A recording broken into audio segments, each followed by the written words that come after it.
Mr. Speaker, the President of the United States.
hello.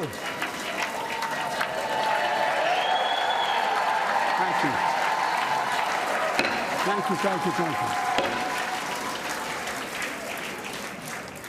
Members of Congress, I have the high privilege and the distinct honor to present to you the President of the United States.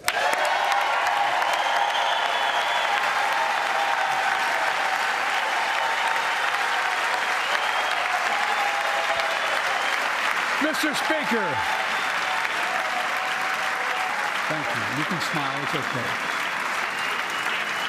Thank you. Thank you. Please.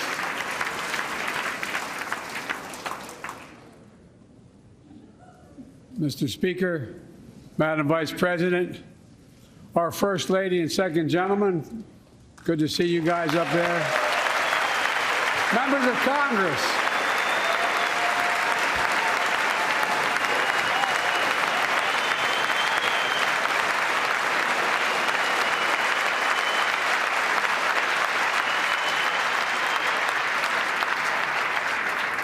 By the way, Chief Justice, I may need a court order. She gets to go to the game tomorrow, next week. I have to stay home. Got to work something out here. Members of the Cabinet, leaders of our military, Chief Justice, Associate Justice, and retired Justice of the Supreme Court, and to you, my fellow Americans. You know, I start tonight by congratulating the 118th Congress and the new Speaker of the House, Kevin McCarthy.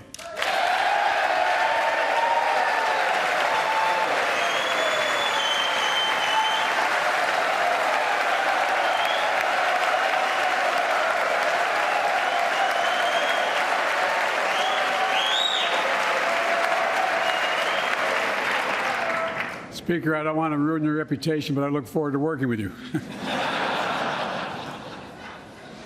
And I want to congratulate the new leader of the House Democrats, the first African-American minority leader in history, Hakeem Jeffries.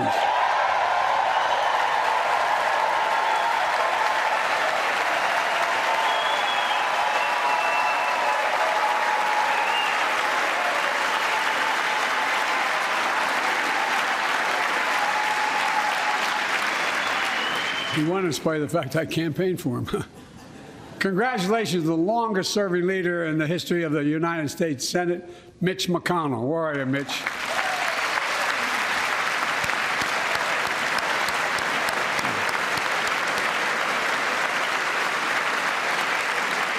And congratulations to Chuck Schumer, another term as Senate Minority Leader. I think you. Only this time you have a slightly bigger majority, Mr. Leader, and you're the majority leader. About that much bigger? Yeah. Well, I tell you what, I want to give special recognition to someone who I think is going to be considered the greatest speaker in the history of the House of Representatives, Nancy Pelosi.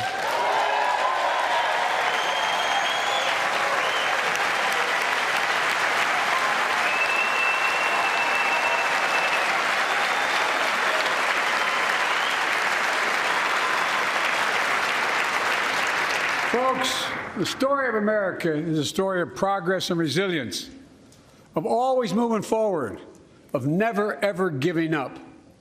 It's a story unique among all nations. We're the only country that has emerged from every crisis we've ever entered stronger than we got into it. Look, folks, that's what we're doing again. 2 years ago, the economy was reeling. I stand here tonight after we've created, with the help of many people in this room, 12 million new jobs, more jobs created in 2 years than any president's created in 4 years, because of you all, because of the American people. 2 years ago,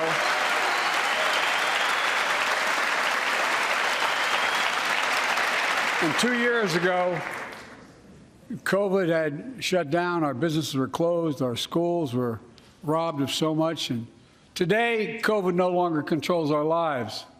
And 2 years ago, democracy faced its greatest threats in civil war. And today, though bruised, our democracy remains unbowed and unbroken.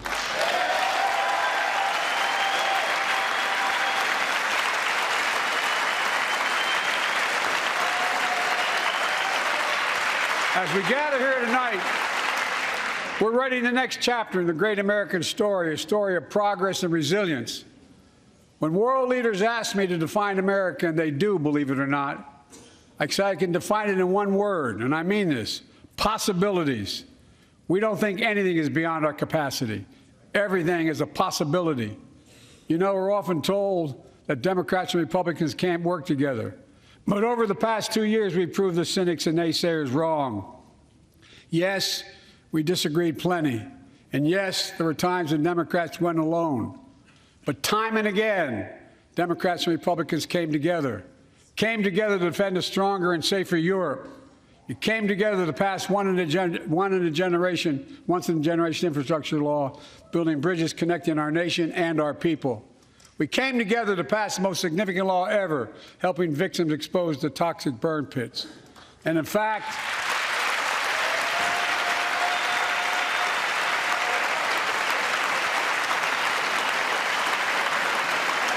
it was important.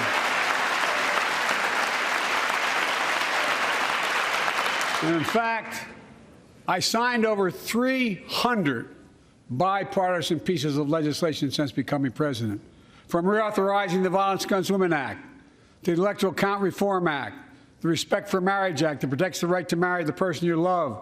And to my Republican friends, if we could work together the last Congress, there's no reason we can't work together and find consensus on important things in this Congress as well. I think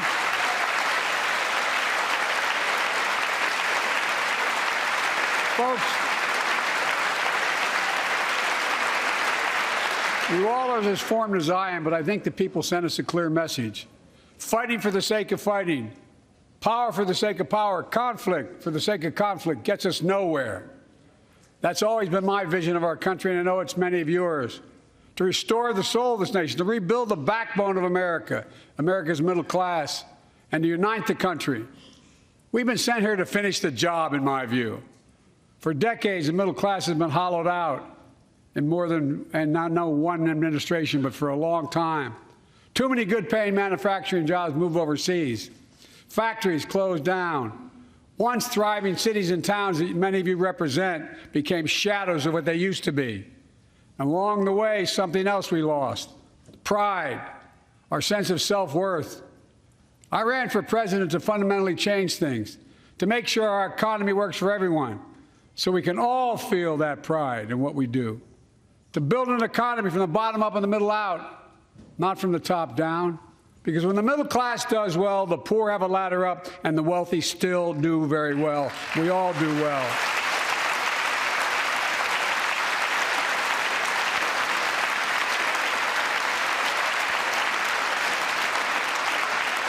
I know a lot of you always kid me for always quoting my dad, but my dad used to say, Joey, a job's about a lot more than a paycheck. He really would say this. It's about a lot more than a paycheck. It's about your dignity. It's about respect. It's about being able to look your kid in the eye and say, honey, it's going to be okay, and mean it. Well, folks, so let's look at the results.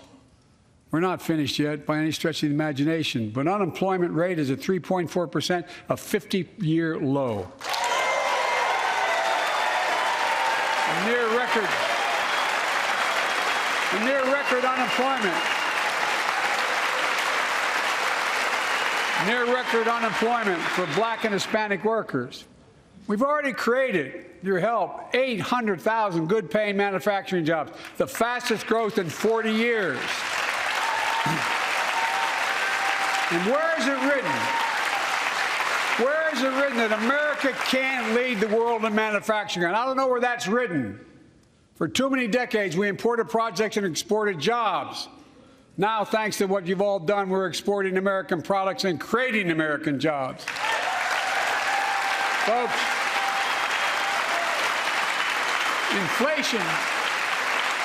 Inflation has been a global problem because the pandemic disrupted our supply chains, and Putin's unfair and brutal war in Ukraine disrupted energy supplies as well as food supplies, blocking all that grain in Ukraine. But we're better positioned than any country on earth right now. But we have more to do. But here at home, inflation is coming down. Here at home, gas prices are down $1.50 from their peak. Food inflation is coming down, not fast enough, but coming down. Inflation has fallen every month for the last 6 months, while take-home pay has gone up. Additionally, over the last 2 years, a record 10 million Americans applied to start new businesses. 10 million. And by the way, every time someone starts a small business is an act of hope. And Madam Vice President, I want to thank you for leading that effort to ensure that small businesses have access to capital and the historic laws we enacted that are going to just come into being. Standing here last year, I shared with you a story of American genius and possibilities. Semiconductors, small computer chips the size of a fingerprint that power everything, from cell phones to automobiles and so much more. These chips were invented in America. Let's get that straight. They were invented in America. We used to make 40% of the world's chips. In the last several decades, we lost our edge. We're down to only producing 10%. We all saw what happened during the pandemic when chip factories shut down overseas. Today's automobiles need 3,000 chips, each of those automobiles. But American automobiles couldn't make enough cars because there weren't enough chips. Car prices went up. People got laid off. So did everything from refrigerators to cell phones. We can never let that happen again. That's why we came together to pass the Bipartisan Chips and Science Act.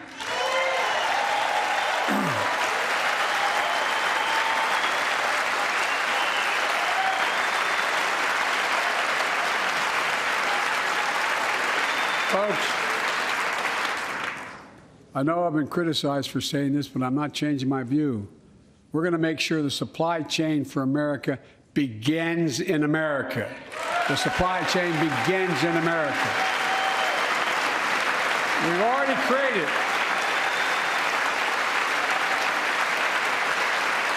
created 800,000 new manufacturing jobs without this law, before the law kicks in. With this new law, we're going to create hundreds of thousands of new jobs across the country. And I mean all across the country, throughout not just the coast, but through the middle of the country as well. That's going to come from companies that have announced more than $300 billion in investment in American manufacturing over the next few years. Outside of Columbus, Ohio, Intel is building semiconductor factories on 1,000 acres, literally a field of dreams.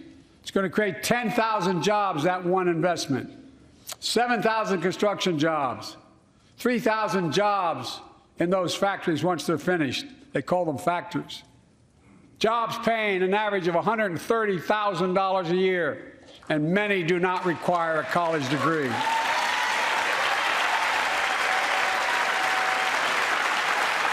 Jobs. Because we work together, these jobs where people don't have to leave home to search for opportunity. And it's just getting started. Think about the new homes, the small businesses, the medium-sized businesses. So much more that's going to be needed to support those 3,000 permanent jobs and the factories that are going to be built. Talk to mayors and governors, Democrats and Republicans, and they'll tell you what this means for their communities. We're seeing these field of dreams transform to the heartland. But to maintain the strongest economy in the world, we need the best infrastructure in the world. And folks, as you all know, we used to be #1 in the world in infrastructure. We've sunk to 13th in the world. The United States of America, 13th in the world in infrastructure, modern infrastructure. But now we're coming back because we came together and passed the bipartisan infrastructure law, the largest investment in infrastructure since President Eisenhower's interstate highway system.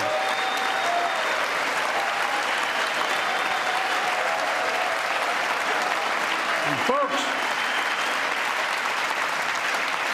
already we've funded over 20,000 projects, including major airports from Boston to Atlanta to Portland.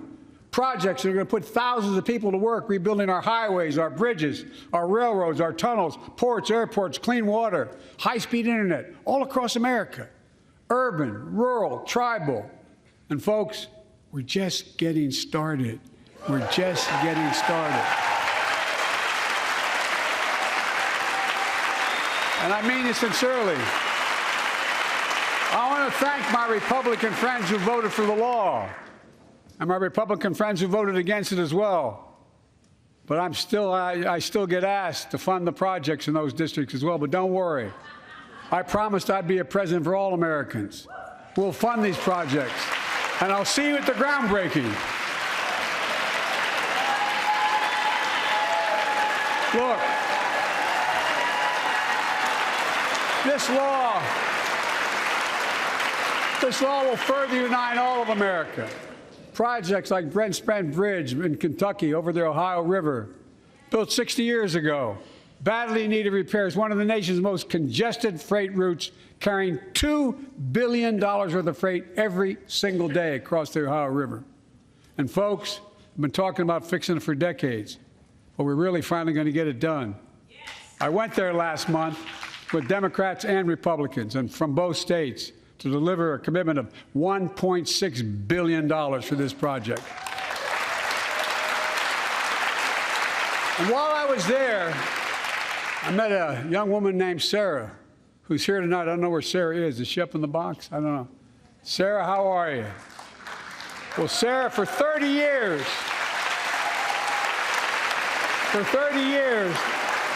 I learned, she told me she'd been a proud member of the Iron Workers Local 44, known as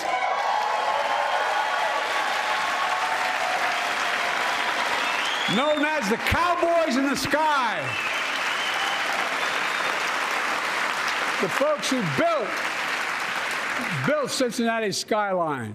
Sarah said she can't wait to be 10 stories above the Ohio River building that new bridge. God bless her. That's pride. And that's what we're also building. We're building back pride. Look, we're also replacing poisonous lead pipes that go into 10 million homes in America, 400,000 school and child care centers. So every child in America can drink the water instead of having permanent damage to their brain. Look, we're making sure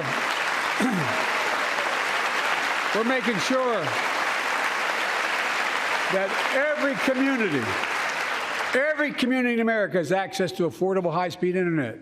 No parent should have to drive by McDonald's parking lot to help them do their homework online with their kids, which many thousands were doing across the country. And when we do these projects, and again I get criticized for this, but I make no excuses for it, we're going to buy American. We're going to buy America. Folks,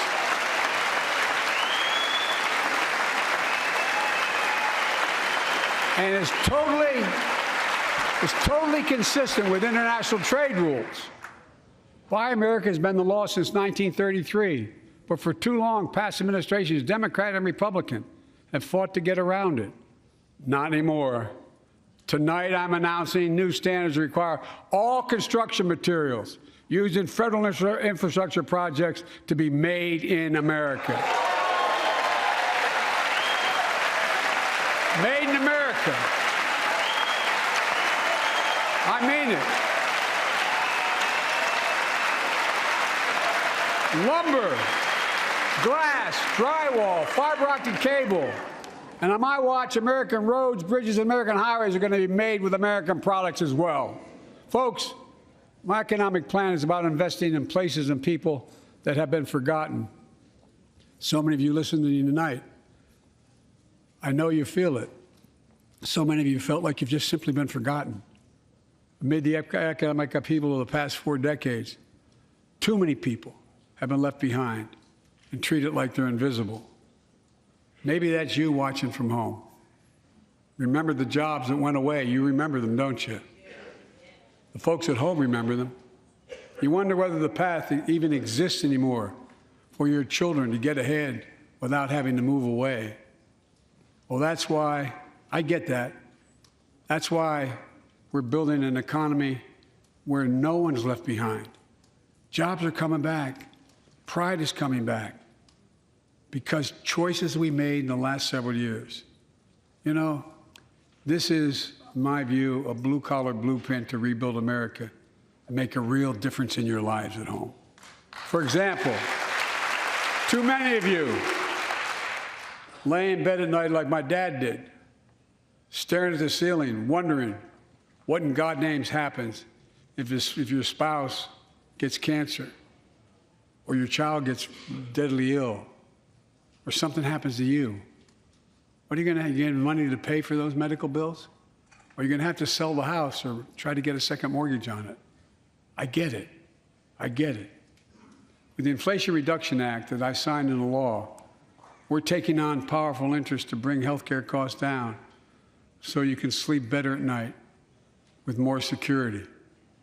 You know, we pay more for prescription drugs than any nation in the world. Let me say it again. We pay more for prescription drugs than any major nation on earth.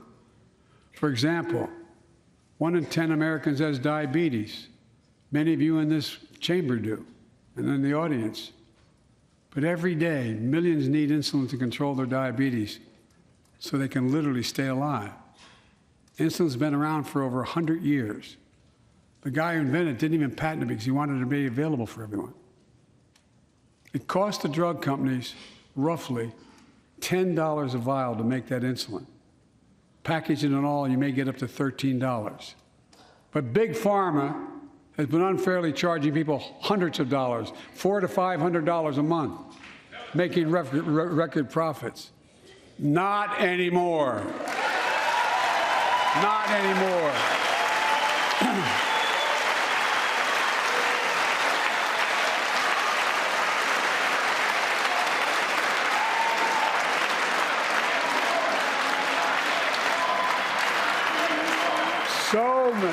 So many things that we did are only now coming to fruition.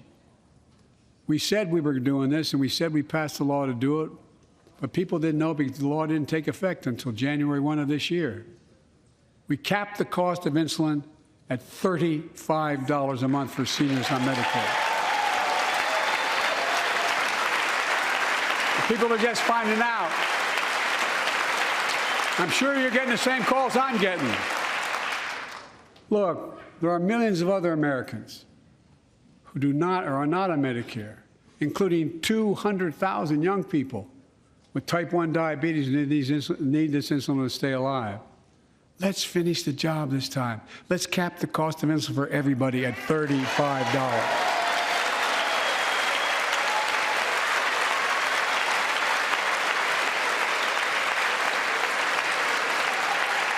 Folks, and Big Pharma's still going to do very well, I promise you all. I promise you they're going to do very well. This law also caps and won't even go into effect until 2025. It costs out-of-pocket drug costs for seniors on Medicare at a maximum of $2,000 a year. You don't have to pay more than $2,000 a year, no matter how much your drug costs are. Because you know why? You all know it. Many of you, like many in my family, have cancer. You know the drugs can range from $10,000, $11,000, $14,000, $15,000 for the cancer drugs. And if drug prices rise faster than inflation, drug companies are going to have to pay Medicare back the difference. We're finally giving Medicare the power to negotiate drug prices. Bringing down prescription drug costs doesn't just save seniors money, it cuts the federal deficit by billions of dollars, by hundreds of billions of dollars, because these prescription drugs are drugs purchased by Medicare to keep their commitment to the seniors. Well, guess what? Instead of paying $400 or $500 a month, you're paying $15. That's a lot of savings for the federal government. And by the way, why wouldn't we want that? Now, some members here are threatening, and I know it's not an official party position, so I'm going to exaggerate, but threatening to repeal the Inflation Reduction Act. As my coach That's okay. That's fair. As my football coach used to say, lots of luck in your senior year. Make no mistake, if you try anything to raise the cost of producing jobs, I will veto it. Look, I'm pleased to say that more Americans have health insurance now than ever in history. A record 16 million people are enrolled in the Affordable Care Act. And thanks to the law I signed last year, saving millions are saving $800 a year on their premiums. And by the way, that law was written and the benefit expires in 2025. So my plea to some of you, at least in this audience, let's finish the job and make these savings permanent. Expand coverage of Medicaid.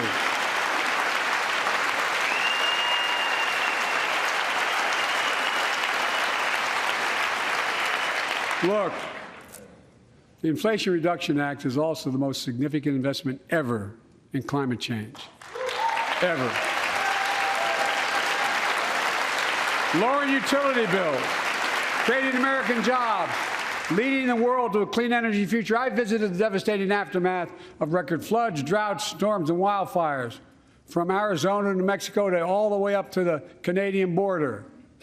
More timber has been burned, as I've observed from helicopters, than the entire state of Missouri. And we don't have global warming? Not a problem. In addition to emergency recovery, from Puerto Rico to Florida to Idaho, we're rebuilding for the long term. New electric grids that are able to weather major storms and not prevent those forest fires. Roads and water systems withstand the next big flood. Clean energy to cut pollution and create jobs in communities often left behind. We're going to build 500,000 electric vehicle charging stations installed across the country by tens of thousands of IBEW workers.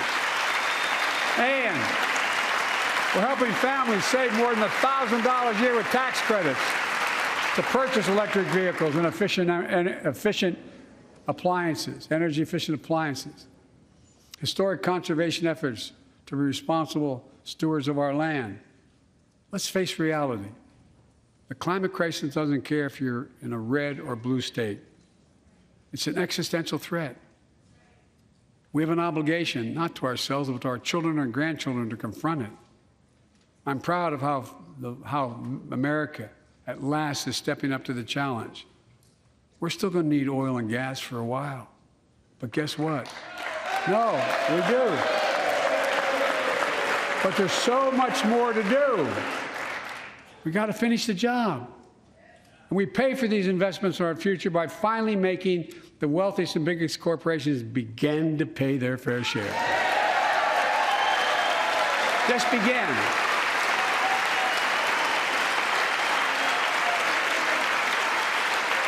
Look, I'm a capitalist. I'm a capitalist, but pay your fair share. I think a lot of you at home agree with me and many people that you know. The tax system is not fair. It is not fair.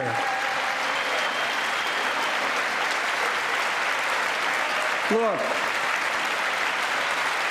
the idea that in 2020, 55 of the largest corporations in America, the Fortune 500, made $40 billion in profits and paid zero in federal taxes?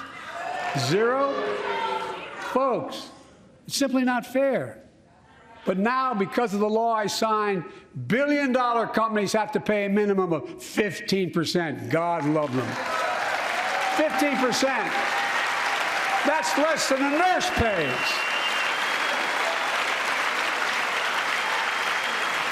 And let me be crystal clear. I said at the very beginning, under my plans, as long as I'm president, nobody earning less than $400,000 will pay an additional penny in taxes. Nobody, not one penny. But let's finish the job. There's more to do. We have to reward work, not just wealth. Pass my proposal for the billionaire minimum tax. You know, there's 1,000 billionaires in America. It's up from about 600 in the beginning of the term. But no billionaire should be paying a lower tax rate than a school teacher or firefighter. Well, I mean it. Think about it.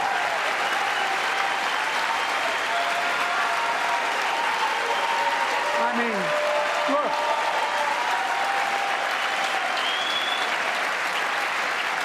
I know you aren't enthusiastic about that, but think about it. Think about it.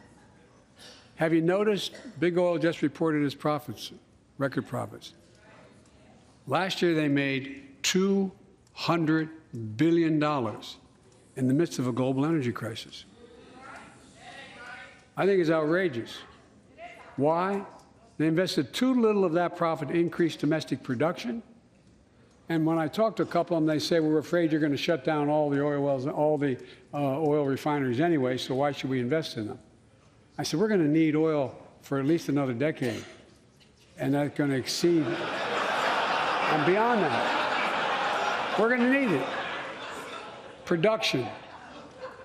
If they had, in fact, invested in the production to keep gas prices down, instead, they used the record profits to buy back their own stock, rewarding their CEOs and shareholders. Corporations ought to do the right thing. That's why I propose we quadruple the tax on corporate stock buybacks and encourage long-term investments. They'll still make considerable profit. Let's finish the job and close the loophole to allow very wealthy to avoid paying their taxes. Instead of cutting the number of audits for wealthy taxpayers, I just signed a law to reduce the deficit by $114 billion by cracking down on wealthy tax cheats.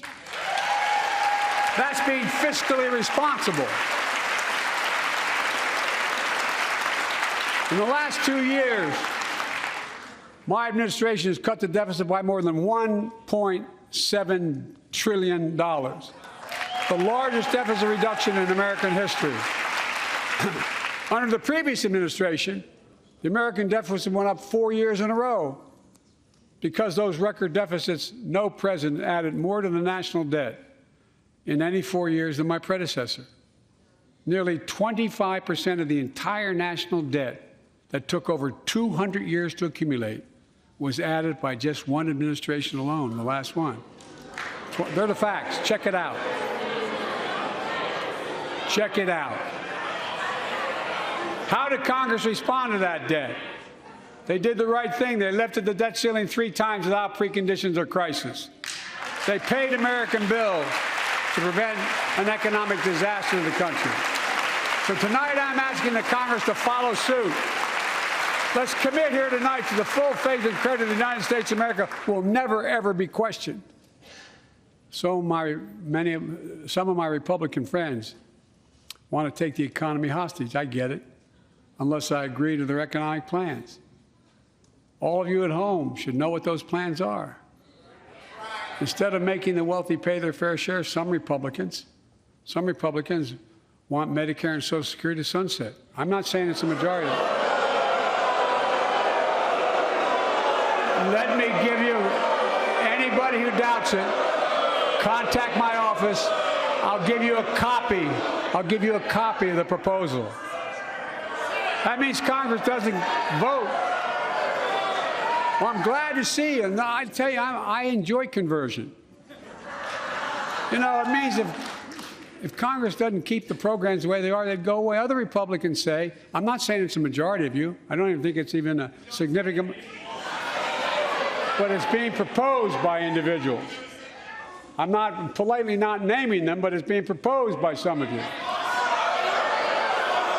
Look, folks, the idea is that we're not going to be moved into being threatened to default on the debt if we don't respond.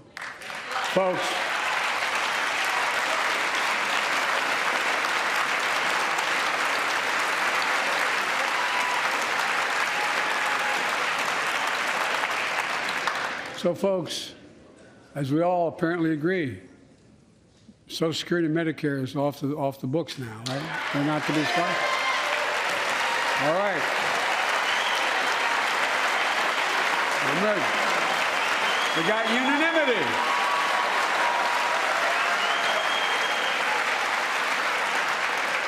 Social Security and Medicare are a lifeline for millions of seniors. Americans have to pay into them from the very first paycheck they started.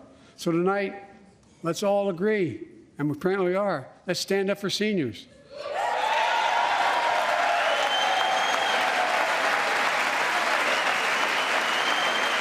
Stand up and show them. We will not cut Social Security. We will not cut Medicare. Those benefits belong to the American people. They earned it. And if anyone tries to cut Social Security, which apparently no one's going to do, and if anyone tries to cut Medicare, I'll stop them. I'll veto it. And look, I'm not going to allow them to be taken away. Not today, not tomorrow, not ever. But apparently it's not going to be a problem. Next month, when I offer my fiscal plan, I ask my Republican friends to lay down their plan as well. I really mean it. Let's sit down together and discuss our mutual plans together. Let's do that.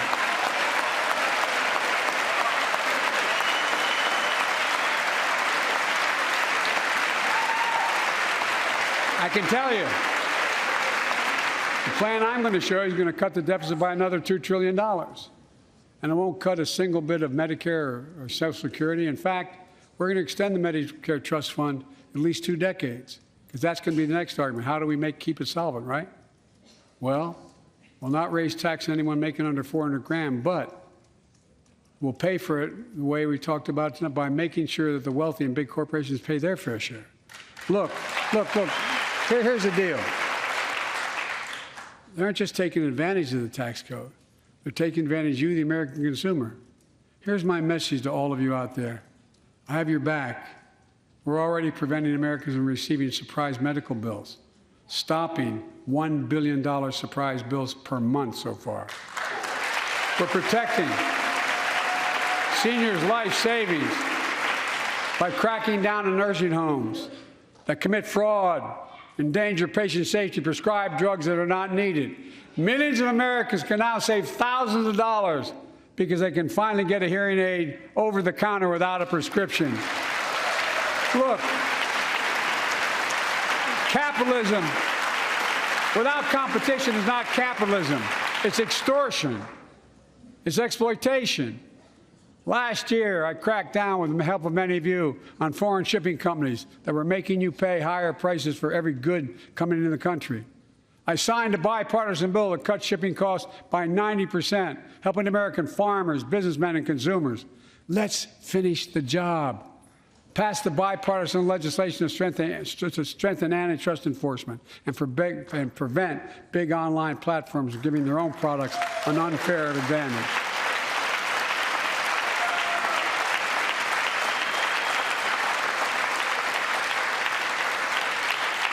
My administration is also taking on junk fees, those hidden surcharges too many companies use to make you pay more. For example, we're making airlines show you the full ticket price up front, refund your money if your flight is canceled or delayed. We've reduced exorbitant bank overdrafts by saving consumers more than $1 billion a year. We're cutting credit card late fees by 75%, from $30 to $8. Look, junk fees may not matter to the very wealthy, but they matter to most other folks in homes like the one I grew up in, like many of you did. They add up to hundreds of dollars a month. They make it harder for you to pay your bills or afford that family trip. I know how unfair it feels when a company overcharges you and gets away with it. Not anymore. We've written a bill to stop it all. It's called the Junk Fee Prevention Act. We're going to ban surprise resort fees that hotels charge on your bill. Those fees can cost you up to $90 a night at hotels that aren't even resorts. The idea that cable, internet, and cell phone companies can charge you $200 or more if you decide to switch to another provider. Give me a break. We can stop service fees on tickets to concerts and sporting events and make companies disclose all the fees up front. And we'll prohibit airlines from charging $50 round trip for a family just to be able to sit together. Baggage fees are bad enough. Airlines can't treat your child like a piece of baggage. Americans are tired of being. We're tired of being played for suckers. So pass the Junk-Free Prevention Act so companies stop ripping us off. For too long, workers have been getting stiffed, but not anymore. We're beginning to restore the dignity of work. For example, I should have known this, but I didn't until 2 years ago. 30 million workers have to sign non-compete agreements with the jobs they take. 30 million. So a cashier at a burger place can't walk across town and take the same job at another burger place and make a few bucks more. It just changed. But they just changed it because we exposed it. That was part of the deal, guys. Look it up. But not anymore. We're banning those agreements so companies have to compete for workers and pay them what they're worth.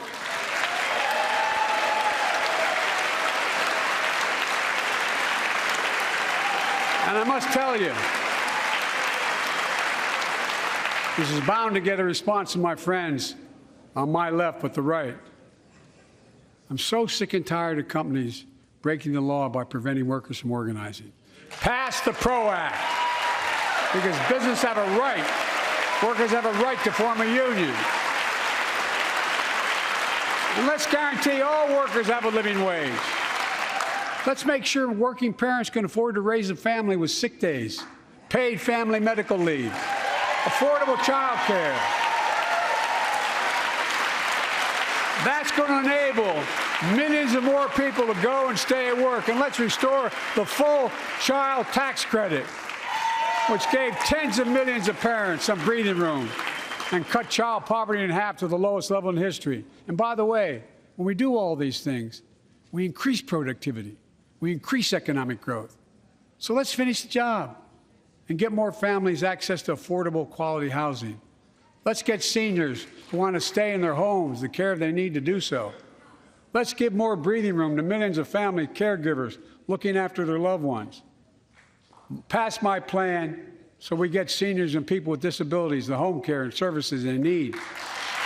And support the workers who are doing God's work. These plans are fully paid for, and we can afford to do them. Restoring the dignity of work means making education an affordable ticket to the middle class. You know, when we made public education, 12 years of it, universal in the last century, we made the best educated, best paid, we became the best educated, best paid nation in the world. But the rest of the world's caught up.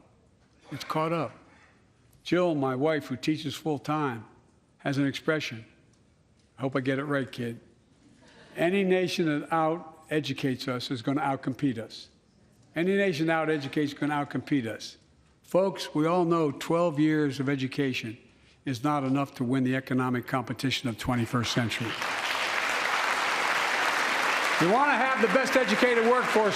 Let's finish the job by providing access to preschool for 3 and 4 years old. Studies show that children who go to preschool are nearly 50% more likely to finish high school and go on to earn a 2 or 4 year degree, no matter their background they came from. Let's give public school teachers a raise.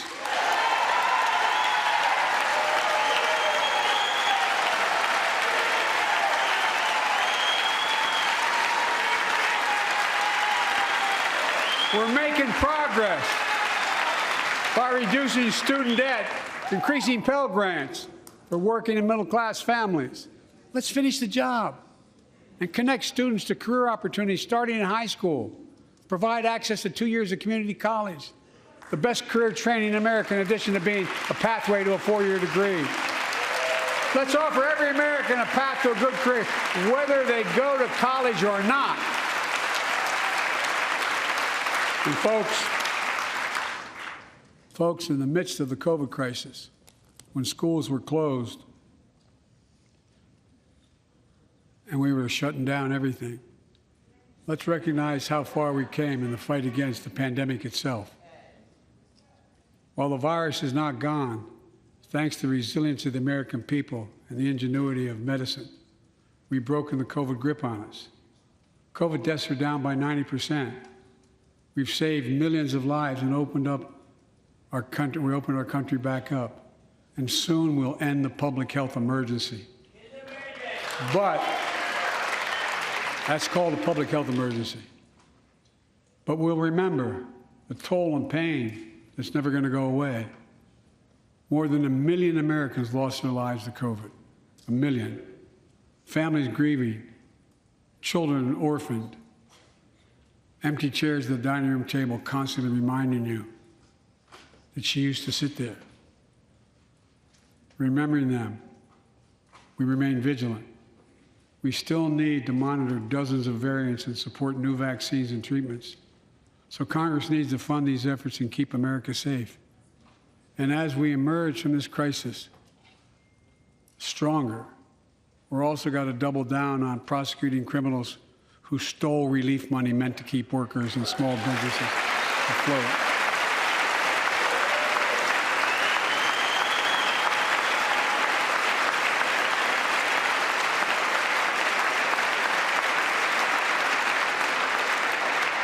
Before I came to office, you remember, during that campaign, the big issue was about inspector generals who would protect taxpayers' dollars who were sidelined. They were fired. Many people said we don't need them. And fraud became rampant. Last year, I told you the watchdogs are back. Since then, we've recovered billions of taxpayers' dollars. Now let's triple the anti-fraud strike force going after these criminals, double the statute of limitations on these crimes, and crack down on identity fraud by criminal syndicates stealing billions of dollars from the American people. And the data shows that for every dollar we put into fighting fraud, the taxpayers get back at least 10 times as much.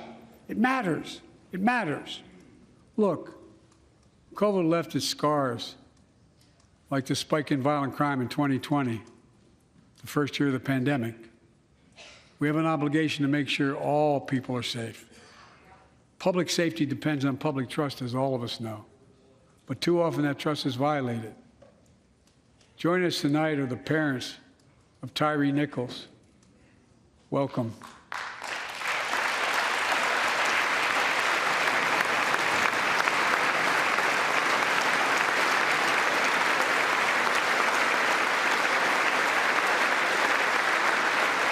We had to bury Tyree last week. As many of you personally know, there's no words to describe the heartache or grief of losing a child. But imagine if you lost that child at the hands of the law. Imagine having to worry whether your son or daughter came home from walking down the street, or playing in the park, or just driving a car. Most of us in here have never had to have the talk that brown and black parents have had to have with their children. Bo, Hunter, Ashley, my children, I never had to have the talk with them. I never had to tell them if a police officer pulls you over, turn your interior lights on right away.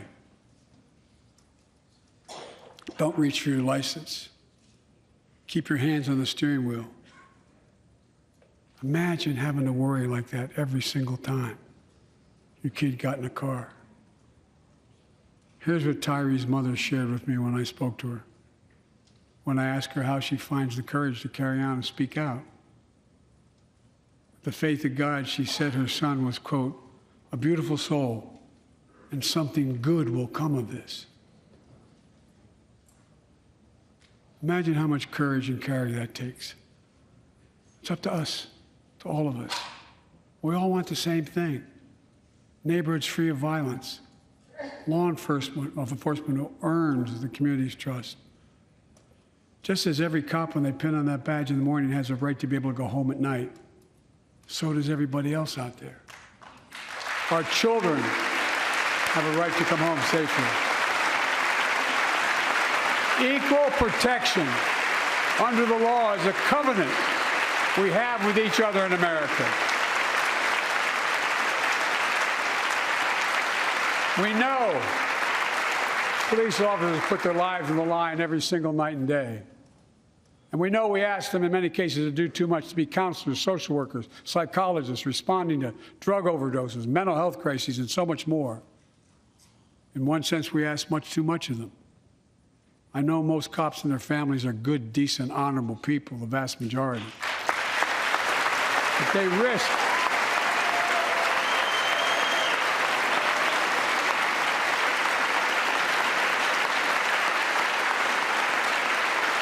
risk their lives every time they put that shield on. But what happened to Tyree in Memphis happens too often. We have to do better. Give law enforcement the real training they need. Hold them to higher standards. Help them succeed in keeping us safe. We also need more first responders and professionals to address the growing mental health, substance abuse challenges. More resources to reduce violent crime and gun crime. More community intervention programs. More investment in housing, education, and job training. All this can help prevent violence in the first place. And when police officers or police departments violate the public trust, they must be held accountable. With the support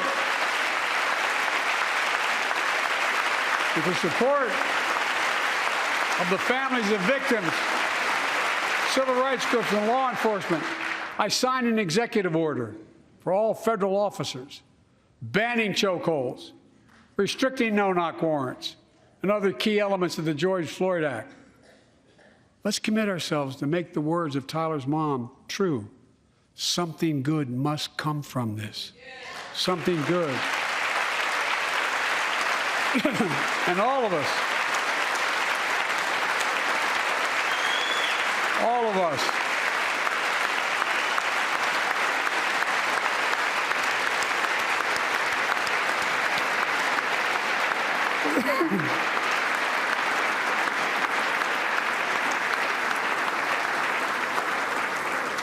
folks, it's difficult, but it's simple. All of us in this chamber, we need to rise to this moment. We can't turn away. Let's do what we know in our hearts that we need to do. Let's come together to finish the job on police reform. Do something. Do something. That was the plea of parents who lost their children in Uvalde. I met with every one of them. Do something about gun violence. Thank God. Thank God we did. Passing the most sweeping gun safety law in 3 decades.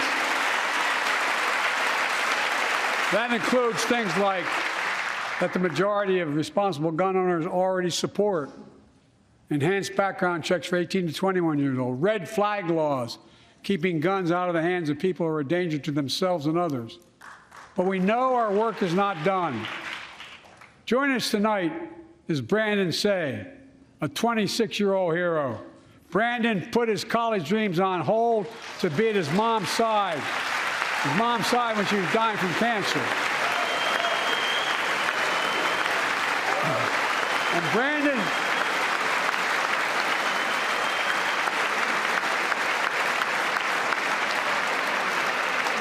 now works at the dance studio started by his grandparents. And 2 weeks ago, during the Lunar New Year celebrations, he heard the studio door close, and he saw a man standing there pointing a semi-automatic pistol at him. He thought he was going to die, but he thought about the people inside. And in that instant, he found the courage to act and wrestled a semi-automatic pistol away from the gunman who had already killed 11 people in another dance studio. 11. He saved lives. It's time we do the same. Ban assault weapons now. Ban them now. Once and for all.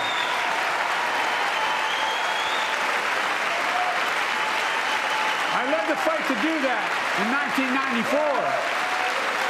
And in 10 years, that ban was law and mass shootings went down. After we let it expire in the Republican administration, mass shootings tripled. Let's finish the job and ban these assault weapons. And let's also come together on immigration. Make it a bipartisan issue once again.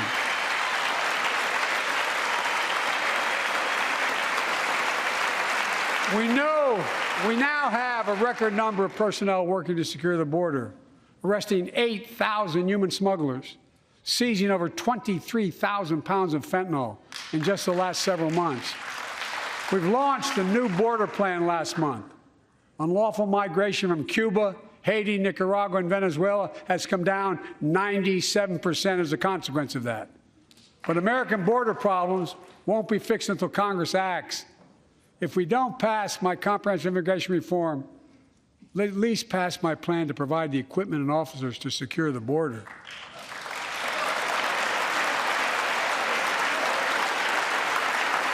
And a pathway to citizenship for dreamers, those on temporary status, farm workers, essential workers. Here in the People's House, it's our duty to protect all the people's rights and freedoms. Congress must restore the right and the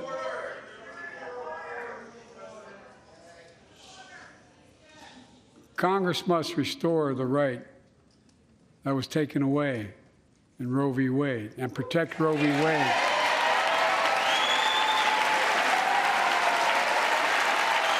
Give every woman a constitutional right.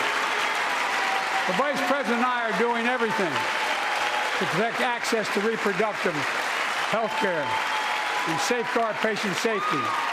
But already more than a dozen states are enforcing extreme abortion bans. Make no mistake about it. If Congress passes a national ban, I will veto it. But let's also pass the Bipartisan Equality Act to ensure LGBTQ Americans, especially transgender young people, can live with safety and dignity. Our strength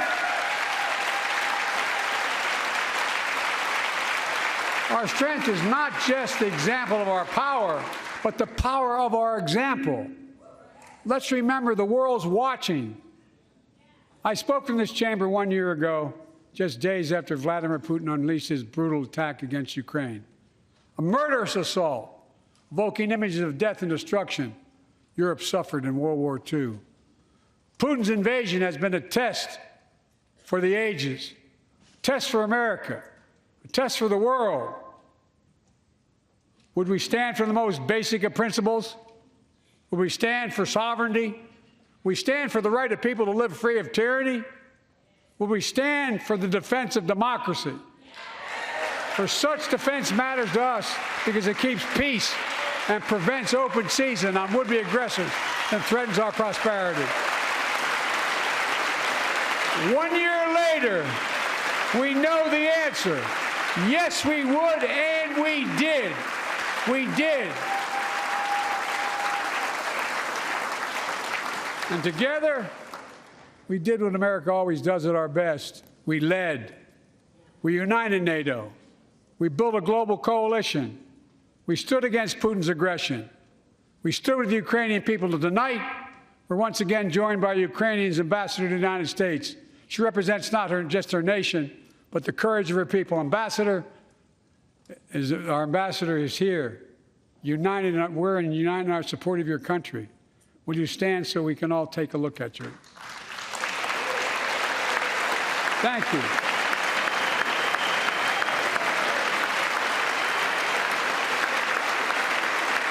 Because we're going to stand with you as long as it takes.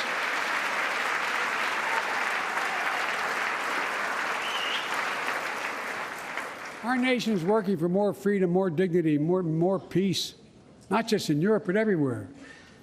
Before I came to office, the story was about how the People's Republic of China was increasing its power and America was failing in the world. Not anymore. We made clear, and I made clear in my personal conversations, which have been many, with President Xi, that we seek competition, not conflict. But I will make no apologies that we're investing to make America stronger, investing in American innovation and industries that will define the future that China intends to be dominating, investing in our alliances and working with our allies to protect advanced technologies so they will not be used against us, modernizing our military to safeguard stability and deter aggression. Today, we're in the strongest position in decades to compete with China or anyone else in the world. Anyone else in the world. And I'm committed.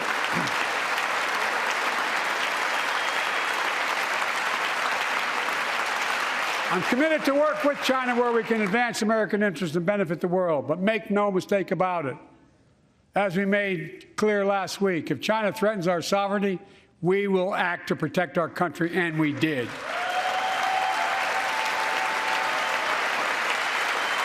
Look, let's be clear. Winning the competition should unite all of us. We face serious challenges across the world. But in the past 2 years, democracies have become stronger, not weaker. Autocracies have grown weaker, not stronger. Name me a world leader who changed places with Xi Jinping. Name me one. Name me one. America's rallying the world to meet those challenges, from climate to global health, to food insecurity, to terrorism, to territorial aggression. Allies are stepping up, spending more, and doing more. Look, the bridges we're forming between partners in the Pacific and those in the Atlantic, and those who bet against America are learning how wrong they are. It's never, ever been a good bet to bet against America. Never.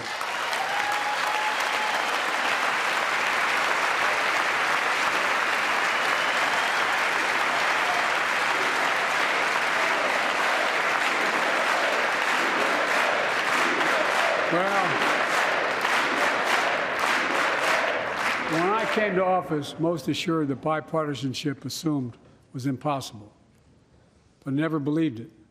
That's why a year ago I offered a unity agenda to the nation as I stood here. We made real progress together. We passed a law making it easy for doctors to prescribe effective treatments for opioid addiction. We passed the gun safety law, making historic investments in mental health. We launched the ARPA-H drive for breakthrough in the fights against cancer, Alzheimer's, and diabetes, and so much more. We passed the Heath Robinson PACT Act, named after the late Iraq War veteran whose story about exposure to toxic burn kits I shared here last year.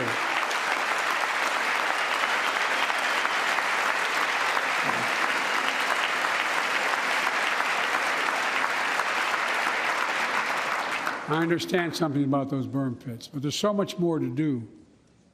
We can do it together. Joining us tonight is a father named Doug from Newton, New Hampshire. He wrote Jill, my wife, a letter, and me as well, about his courageous daughter, Courtney. A contagious laugh, his sister's best friend, her sister's best friend. He shared a story all too familiar to millions of Americans and many of you in the audience. Courtney discovered pills in high school. It spiraled into addiction and eventually death from a fentanyl overdose. She was just 20 years old. Describing the last 8 years without her, Doug said, "There's no worse pain."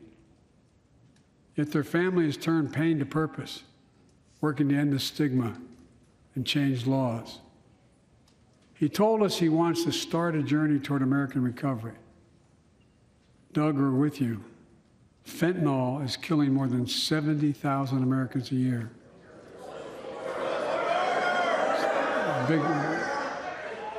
You got it.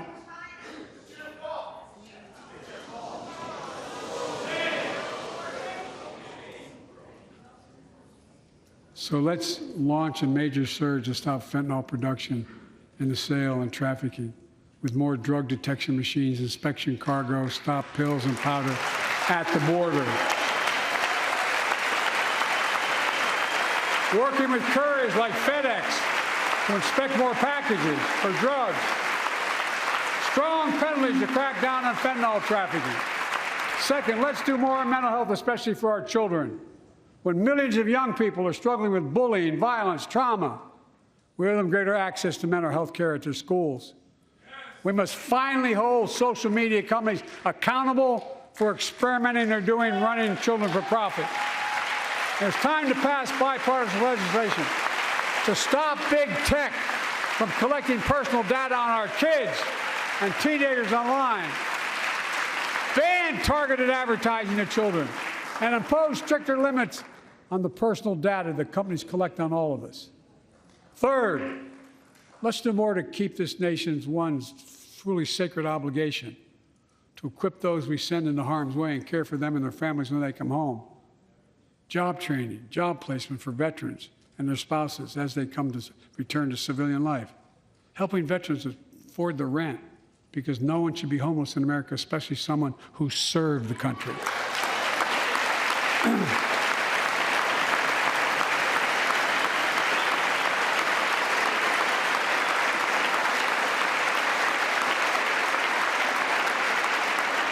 Dennis McDonough is here, of the VA. We had a first real discussion when I asked him to take the job. I'm glad he did. We were losing up to 25 veterans a day on suicide. Now we're losing 17 a day to the silent scourge of suicide. 17 veterans a day are committing suicide. More than all the people being killed in the wars. Folks, VA is doing everything it can, including expanding mental health screening, proven programs that recruits veterans to help other veterans understand what they're going through, get them the help they need. We got to do more. And fourth, last year, Jill and I reignited the cancer moonshot that I was able to start with President Obama asked me to lead our administration on this issue. Our goal is to cut the cancer death rates at least by 50% in the next 25 years. Turn more cancers from death sentences to treatable diseases. Provide more support for patients and their families. It's personal to so many of us in this audience. Joining us are Morris and Candice, an Irishman and the daughter of immigrants from Panama. They met and fell in love in New York City and got married in the same chapel Jill and I got married in New York City. Kindred spirits. He wrote us a letter about his little daughter, Ava, and I saw her just before I came over. She was just a year old when she was diagnosed with rare kidney disease, cancer. After 26 blood transfusions, 11 rounds of radiation, 8 rounds of chemo, 1 kidney removed, given a 5% survival rate. He wrote how in the darkest moments he thought, if she goes, I can't stay. Many of you have been through that as well. Jill and I understand that like so many of you. And he read Jill's book describing our family's cancer journey and how we tried to steal moments of joy where we could with Bo. For them, that glimmer of joy was the half smile of their baby girl. It meant everything to them. They never gave up hope. Little Ava never gave up hope. She turns 4 next month. They just found out Ava's beating the odds, is on her way to being cured of cancer. And she's watching from the White House tonight if she's not asleep already. For the lives we can save,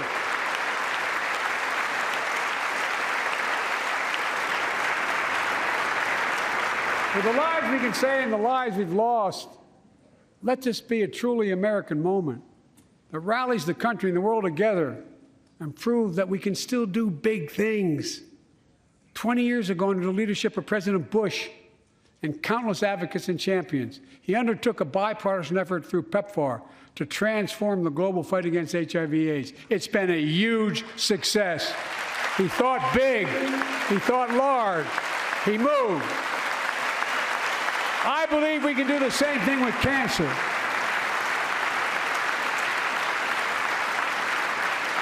Let's end cancer as we know it. Cure some cancers once and for all. Folks, there's one reason why we've been able to do all of these things. Our democracy itself. It's the most fundamental thing of all. With democracy, everything's possible. Without it, nothing is. For the last few years, our democracy has been threatened and attacked, put at risk, put to the test in this very room on January the 6th. And then just a few months ago, an unhinged big lie assailed and unleashed a political violence, the home of the then Speaker of the House of Representatives, using the very same language the insurrectionists used as they stalked these halls and chanted on January 6th. Here tonight in this chamber is a man who bears the scars of that brutal attack, but is as tough and as strong and as resilient as they get. My friend Paul Pelosi. Paul, stand up.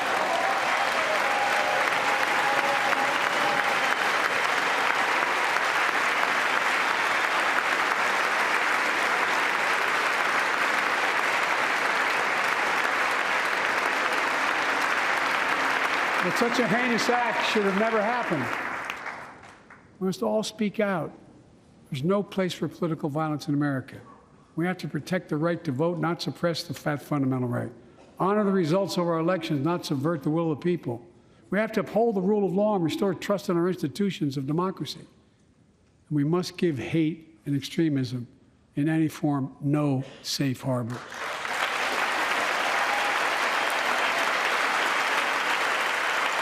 Democracy must not be a partisan issue. It's an American issue. Every generation of Americans has faced a moment where they have been called to protect our democracy, defend it, stand up for it. And this is our moment. My fellow Americans, we meet tonight at an inflection point, one of those moments that only a few generations ever face, where the direction we now take is going to decide the course of this nation for decades to come. We're not bystanders of history. We're not powerless before the forces that confront us. It's within our power of we, the people. We're facing the test of our time. We have to be the nation we've always been at our best, optimistic, hopeful, forward-looking, a nation that embraces light over dark, hope over fear, unity over division, stability over chaos.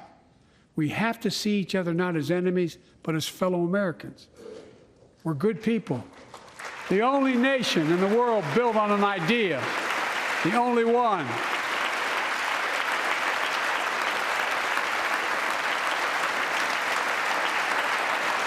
Other nations are defined by geography, ethnicity, but we're the only nation based on an idea that all of us, every one of us, is created equal in the image of God. A nation that stands as a beacon to the world. A nation in a new age of possibilities. So I've come to fulfill my constitutional obligation to report in the State of the Union. And here's my report. Because the soul of this nation is strong, because the backbone of this nation is strong, because the people of this nation are strong, the State of the Union is strong.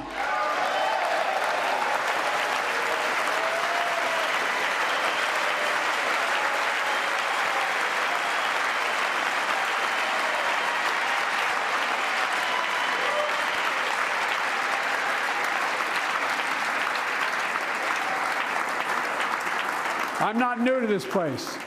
I stand here tonight having served as long as about any one of you have ever served here. But I've never been more optimistic about our future, about the future of America. We just have to remember who we are. We're the United States of America, and there's nothing beyond our capacity if we do it together. God bless you all, and may God protect our troops. Thank you.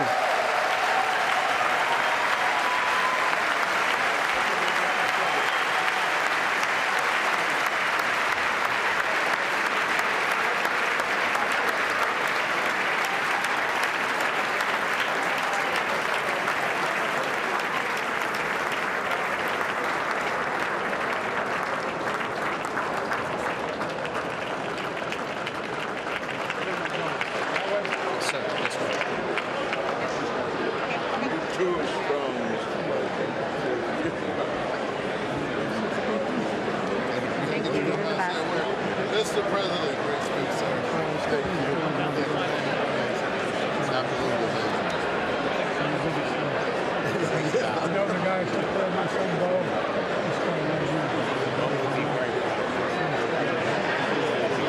Yes, sir.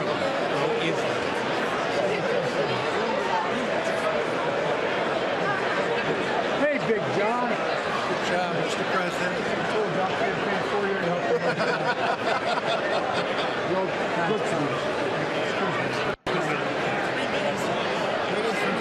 Good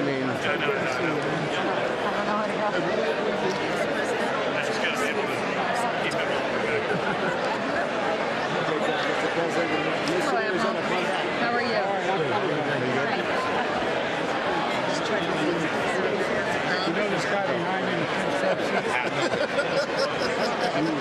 suit? Come on, son.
Thank you very much.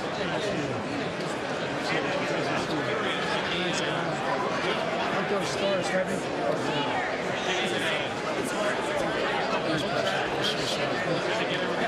Right, sir.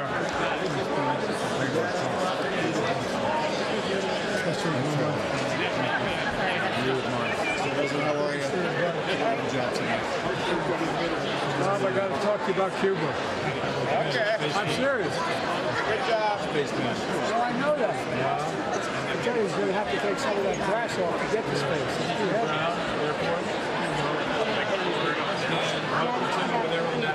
Well, by the way, in my household, National Guard first. Guard. Mr. President, that was awesome! Thank you. Awesome!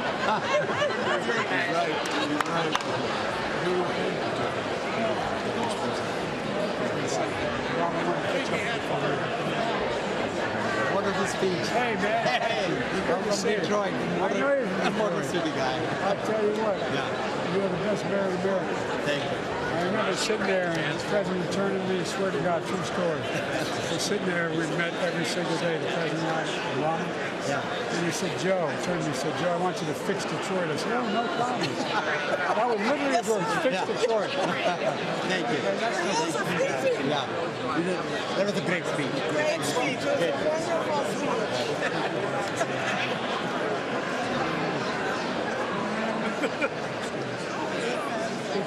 God bless you, Mr. President. Look like you can still play, doesn't it? Okay. Looks like you can still play. Let me know. You got guns as big as my thigh.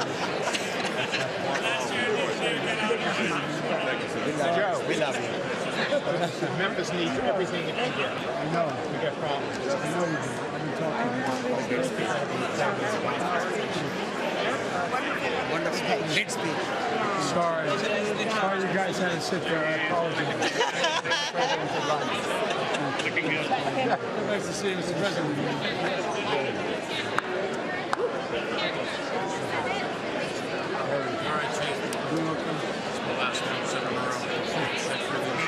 Do you remember, I told a story. corner. I told a story. President Reagan said, getting senile and he wasn't. He said, who do you want? I said, well, mine's not to choose, it's to dispose. You propose, we dispose. He said, read off the list of names. He read the foremost conservative justices in America. And he said, where's the freedom? It's a true story. And I said, well, you're for him. I said, no, I don't know what you're for. And I think this story is very good. And he said, you're for him. Check this out. I tell you how it's happening. It's how I tell you. And all of a sudden, he goes, you got to meet Joe? And I looked out at my kid and I said, I'm really busy. He said, come with me. And he walked over to the door of the private dining room. And he opened the door and he says, Judge is for you. That is fair. I said he didn't miss a step. Oh, yeah, no, he had a great sense of humor. He had a great sense of humor. Really good too. You confirmed me in the circuit. Oh, I know.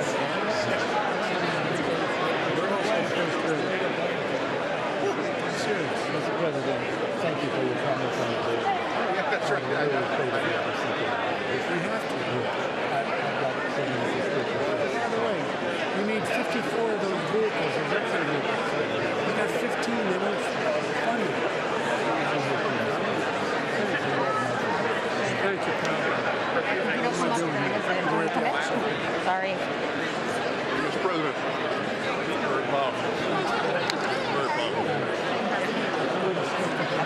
Yeah, we'll try.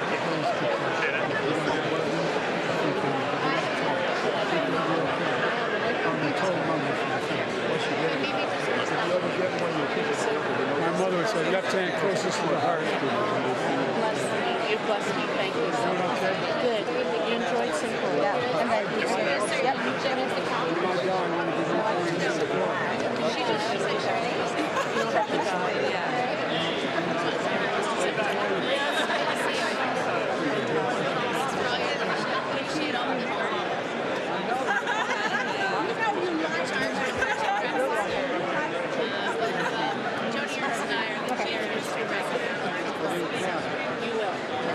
How are you? Good. How are you doing? Good to see you. Good.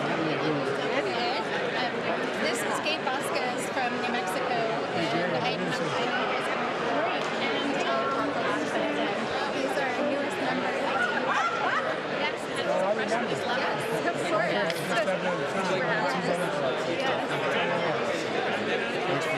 It was great. My youngest went to Ross. Both went to Ross. Much smaller. We wanted more bigger size. Very excited. So far, so good. This is like breaking the Thank you. I'll tell him. No call. A note. You have to talk to send him a note. Okay. All right. I'll tell him.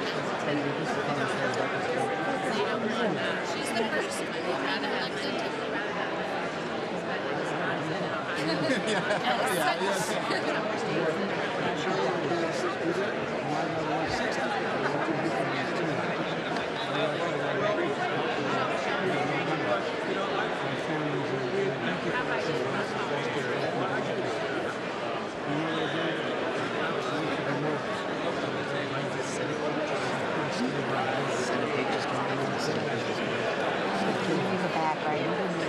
Looking for the way to take it. I know that I don't.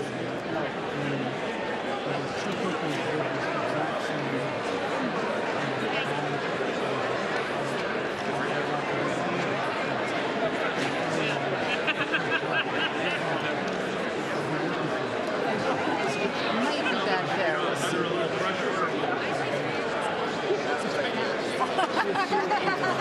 Tell the president I'll pick it up. Yeah, this one has a lot of fun. Let me tell you.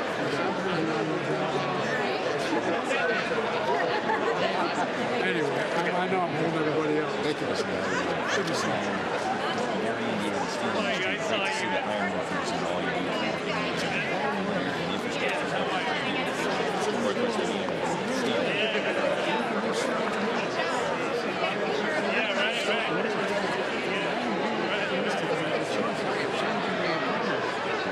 There's a $1 billion project for hydrogen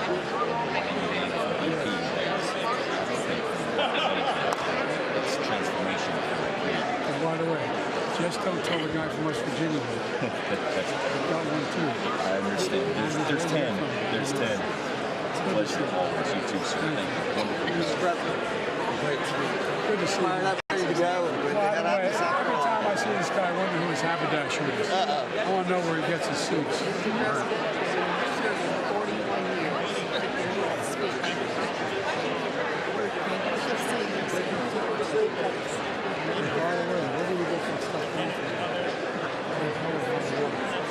It's gigantic. Tell me who to meet with. I will do it. Jennifer Granholm is not there. That was hilarious. I certainly made my service. You get it out of there. How are you? You made us. Well, thank you. We're getting our picture taken. Yes, here we go. We got a first-rate photographer This here. is my housemate, Brittany Patterson. Oh, is that right? Freshman, yes, we live together. All right.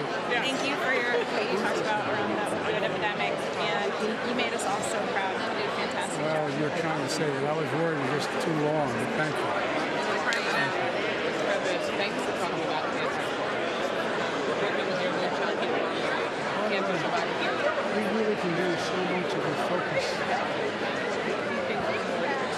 You were terrific, forceful, and just substantive. Thank you, Mr. President, for signing the matter. We're going to go from 130,000 prescribers of buprenorphine to 1.8 million. That's hope. for the addicted. It really is. It was masterful. It's a legacy beyond belief. That's because of you. Mr. President, I just have to tell you, you got a bunch of crowds of Republicans want to shake your hand. I want to make sure Long Island, sir. Good to see you. Big where in Long Island? East End, Suffolk County, sir. Long Island. You ever been to Long Island? It's magnificent. Of course. I used to live in Garden City. It's a little bit west of me, sir, but you're welcome back anytime. You got your money behind you? Nope, all good. Okay. I just want to make this point. This was a dream-on speech. I'm going to run across America with this speech and this thing about American progress. And I think if we lean in, we'll get a Republican that will journalism and police reform and get this done in the first 3 months. I think so too. I'm praying for it because it's an opportunity. We're going to get it done. Thank you. Thank you so much for your words. They speak exactly to my constituents in my district, and I know that they're really going to appreciate it. What's your district include? 8th District of Colorado, northeast suburbs of Denver, and goes into Greeley, which is a rural community. I'm just getting Big and ag. I'm getting this selfie, please. Then I get it. There you go. Oh, I'm getting it.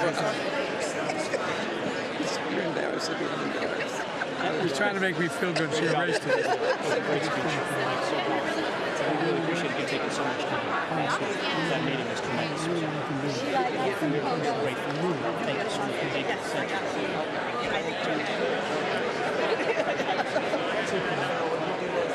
You got it.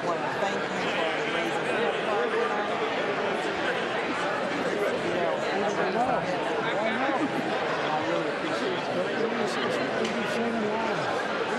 We've got to reauthorize it this year, so.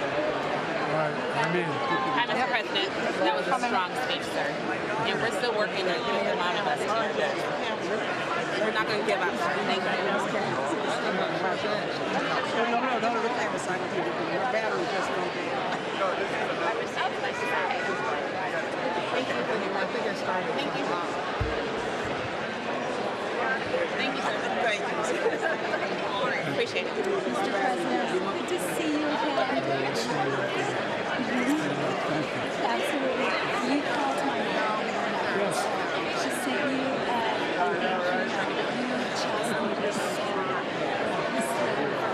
so thank you. No, you're good. Flip it around. See what's What it is. I know. Can I get a selfie? And I want you to meet Mark Mono. You didn't do that with me.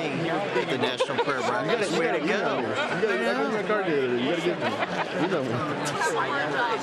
No, but seriously, I got a bunch of good ones with me when we came to visit you guys the other day. I'm mental health, raised by a mother diagnosed with mental health.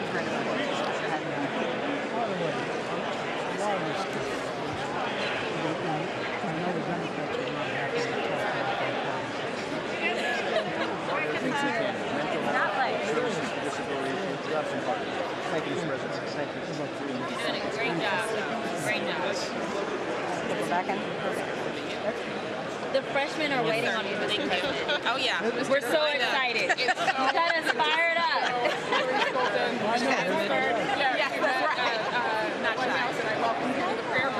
That's right. That was serendipitous. It was fantastic. I'm doing great. We'd love for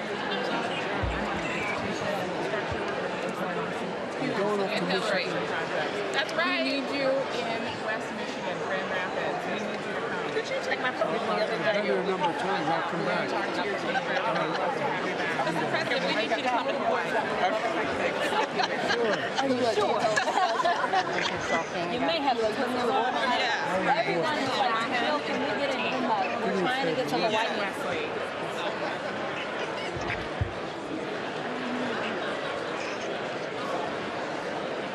Oh, okay.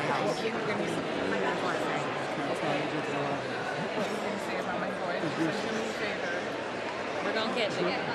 And then as soon as I get this message, then I'm going to flip to you to say This is my 5-month-old son, Hodge. God, I love you. He's I brought him to the speakers about. Yeah, he's a cute little. Yeah, sure, hell is. You're a lucky man. I know. Hold on, let's. So. Oh, you got the photo. Good. Yeah. Thank you. There we go. All right. Thank you for Columbus, Ohio. That is the word. Mr. President, and I got invitation from Wisconsin, please come to Hawaii. Can I take a? No, that's crazy. We need to share some Great local year. see if you'll come visit her in Great Hawaii. years. Every time I sat down with Barack, it started every morning I met with him. And he started off every conversation. You know what the temperature is in Hawaii right now? 79. He'd say 79. And for my boys. Hey guys, how you doing? Take care of mom and be patient with dad, okay? Mr. President, thank you again. Jimmy. Thank you, sir. I'm holding up the staff. I'm going to get in real trouble. Get out of here. Yep, of course. And I might be the person in the audience that appreciates it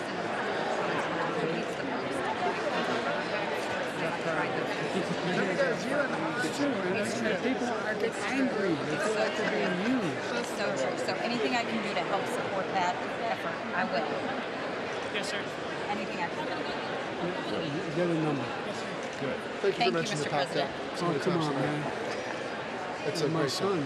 I know he's talking about it. He died because of it. Thank you. Good to see you, man.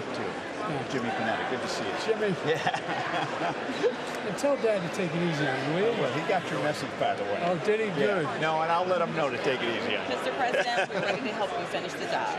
We're ready to try to finish it. Good to see you, pal. Mr. President, thank you so much. You're great to see you. Thank you. Nice to see you. I stayed out of respect. You know, it's the anniversary John stuff. It's Bo's birthday 2 days ago. I know, that's how we always, they're up there watching. Yep. I have to, I believe it.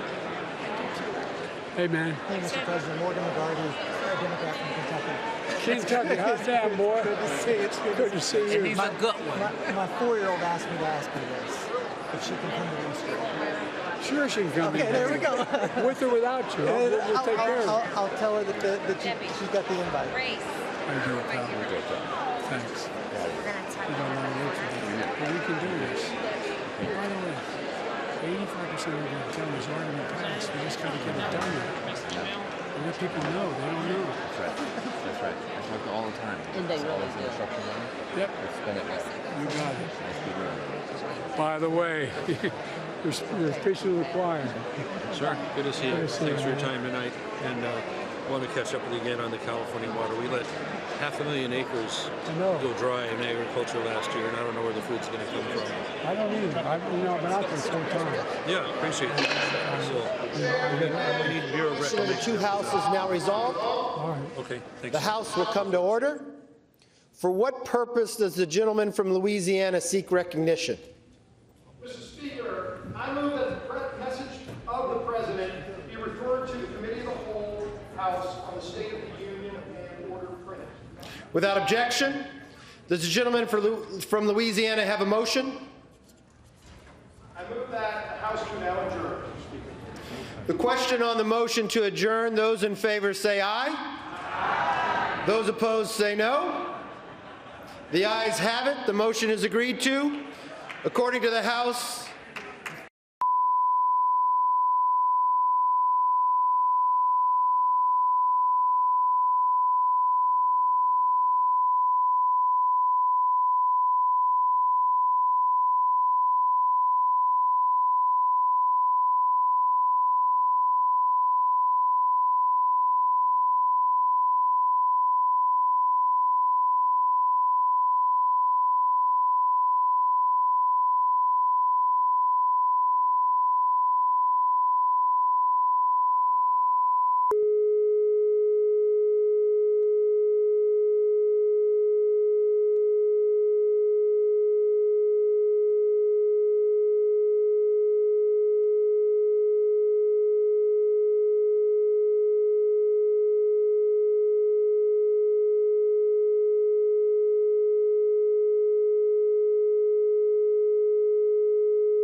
Good evening. I'm Sarah Huckabee Sanders. Being a mom to 3 young children taught me not to believe every story I hear. So forgive me for not believing much of anything I heard tonight from President Biden. From out-of-control inflation and violent crime to the dangerous border crisis and threat from China, Biden and the Democrats have failed you. They know it, and you know it. And it's time for a change. Tonight, let us reaffirm our commitment to a timeless American idea that government exists not to rule the people, but to serve the people. Democrats want to rule us with more government control, but that's not who we are. America is the greatest country the world has ever known because we're the freest country the world has ever known, with a people who are strong and resilient. 5 months ago, I was diagnosed with thyroid cancer. It was a hard time for our family, particularly our kids, Scarlett, Huck, and George. But we kept our faith and persevered. Thanks to exceptional doctors here in Arkansas, a successful surgery, and the grace of God, I am cancer-free. Through it all, I couldn't help but think about my mom. She was 20 years old and in her first year of marriage when she was diagnosed with spinal cancer. The doctors told her she might not live, and if she did live, they said she'd never walk again. And if she did walk, she'd definitely never have children. The daughter she was told she'd never have was just sworn in as the new governor of Arkansas and is speaking to you tonight. Adversity and fear of the unknown can paralyze us, but faith propels us to charge boldly ahead. We can't stand still in the face of great challenges. You and I were put on this earth for such a time as this, to charge boldly ahead. I'll be the first to admit, President Biden and I don't have a lot in common. I'm for freedom, he's for government control. At 40, I'm the youngest governor in the country. And at 80, he's the oldest president in American history. I'm the first woman to lead my state, and he's the first man to surrender his presidency to a woke mob that can't even tell you what a woman is. In the radical left's America, Washington taxes you and lights your hard-earned money on fire. But you get crushed with high gas prices, empty grocery shelves, and our children are taught to hate one another on account of their race, but not to love one another or our great country. Whether Joe Biden believes this madness or is simply too weak to resist it, his administration has been completely hijacked by the radical left. The dividing line in America is no longer between right or left. The choice is between normal or crazy. It's time for a new generation of Republican leadership. Upon taking office just a few weeks ago, I signed executive orders to ban CRT, racism, and indoctrination in our schools, eliminate the use of derogatory term Latinx in our government, repealed COVID orders, and said never again to authoritarian mandates and shutdowns.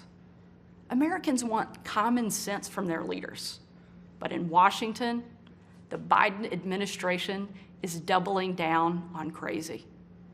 President Biden inherited the fastest economic recovery on record, the most secure border in history, cheap, abundant, homegrown energy, fast rising wages, a rebuilt military, and a world that was stable and at peace.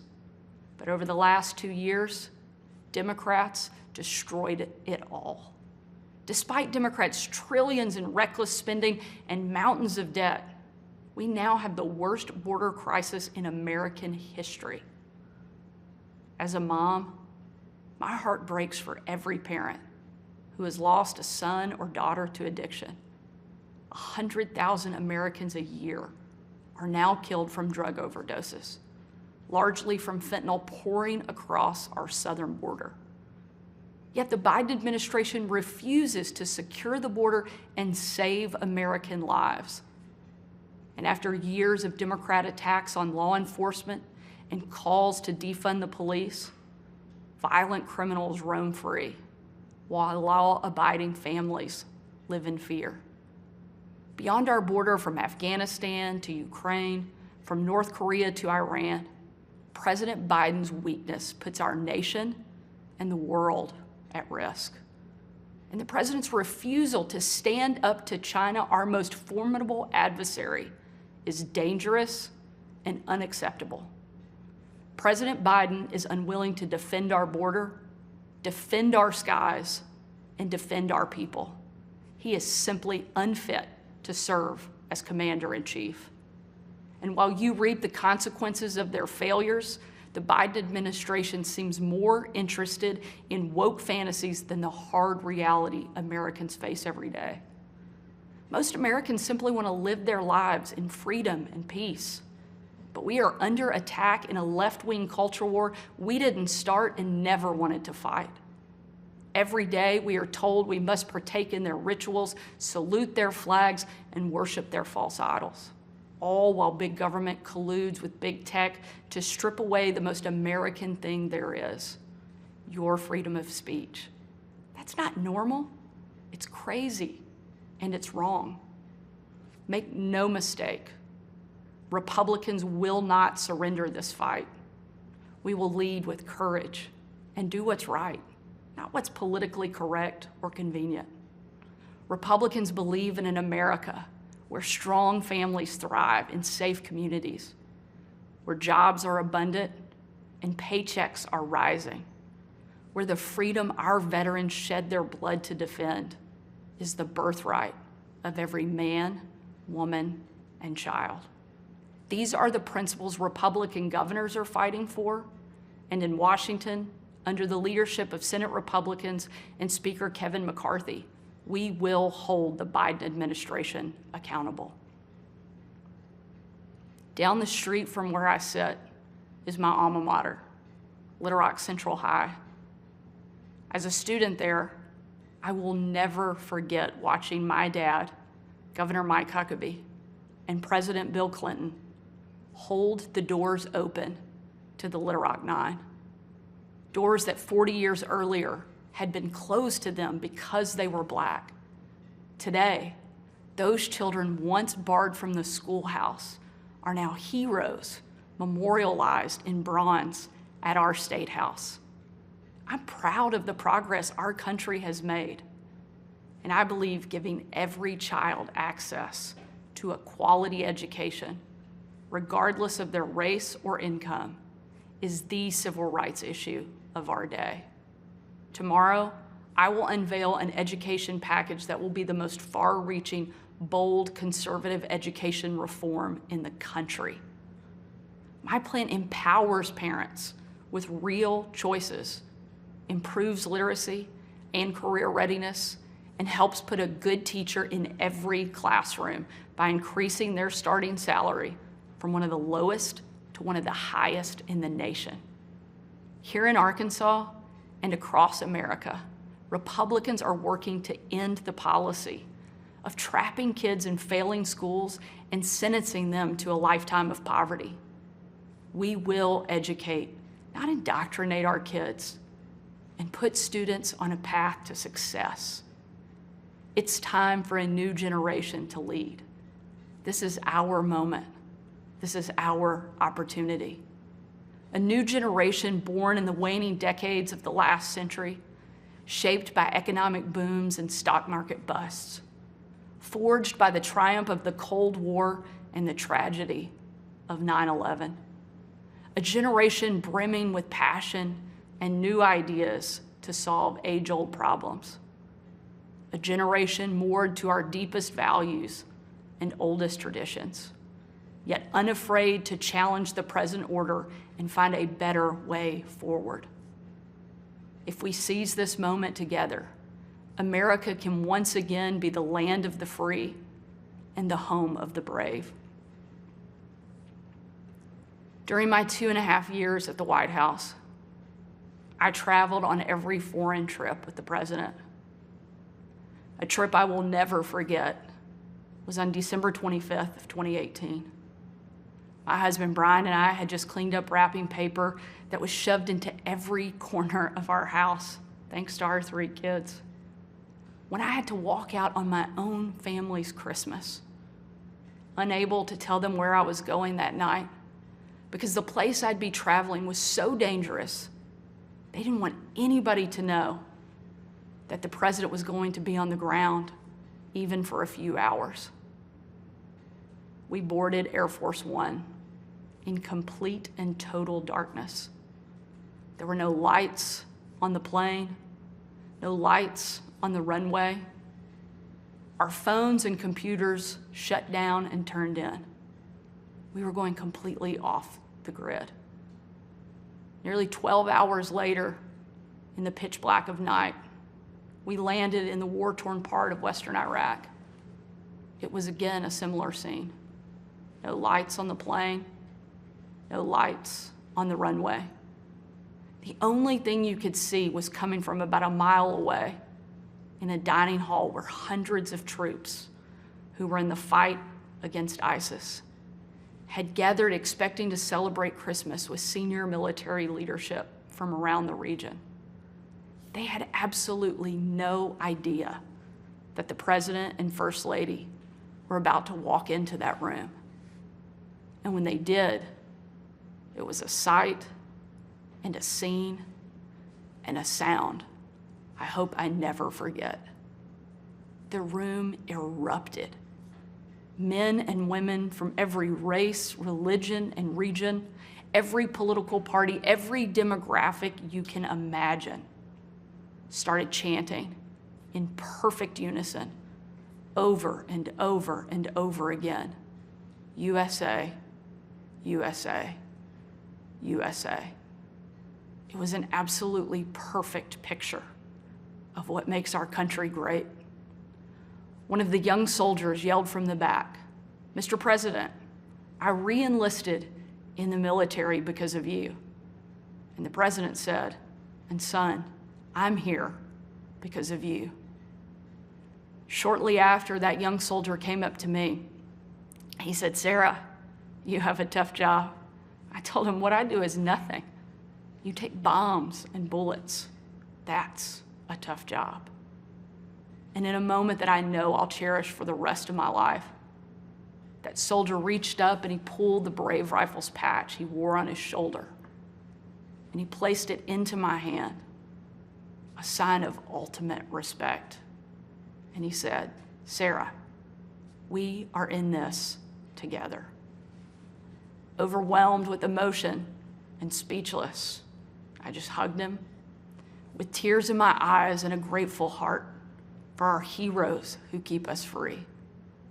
That young man and everyone who has served before him, all of those who serve alongside him, and the thousands we know who will be called upon to serve after him, deserve to know they have a country and a community back home doing our part in the fight for freedom. America is great because we are free. But today, our freedom is under attack, and the America we love is in danger. President Biden and the Democrats have failed you, and it's time for a change. A new generation of Republican leaders are stepping up, not to be caretakers of the status quo, but to be change makers for the American people. We know not what the future holds, but we know who holds the future in his hands. And with God as our witness, we will show the world that America is still the place where freedom reigns and liberty will never die. Thank you. God bless you, and God bless America.